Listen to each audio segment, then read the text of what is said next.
అంబేద్కర్ కోనసీమ జిల్లా రామచంద్రపురం రాజగోపాల్ సెంటర్లో life Christian book store దగ్గర united pastors fellowship of Ramachandrapuram మండలం ఆధ్వర్యంలో చలివేంద్రం all India bishops and pastor fellowship జాతీయ కార్యదర్శి మరియు జిల్లా పాస్టర్ ఫెలోషిప్ అధ్యక్షులు బిషప్ డేనియల్ పాల్ చేతుల మీదుగా ప్రారంభించబడింది.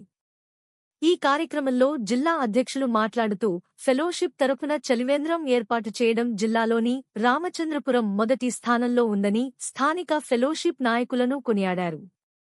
వేసవి తీవ్రత ఎక్కువగా ఉండటం వల్ల ప్రయాణికుల సౌకర్యార్థం ఈ చలివేంద్రాన్ని ఏర్పాటు చేయడం జరిగిందని, అందరూ సద్వినియోగం చేసుకోవాలని, ఆరోగ్యంగా ఉండాలని ఆకాంక్షించారు.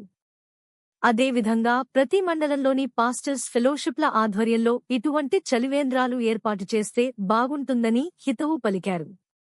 ఈ కార్యక్రమంలో రామచంద్రపురం ఫెలోషిప్ మండల అధ్యక్షులు bishop Talari Bhushanam, regional chairman bishop V John Benny, జిల్లా ఉపాధ్యక్షులు RP Joshua, regional secretary Jeevan Prasad, regional member V Samuyelu, మండల ఉపాధ్యక్షులు వి స్టీవెన్ కుమార్, మండల treasurer K Samarpanarao, joint secretary Prabhu Kumar Bogesh, executive members Varakumar, బిఎసు రాజు మరియు ఫెలోషిప్ పాస్టర్లందరూ పాల్గొన్నారు.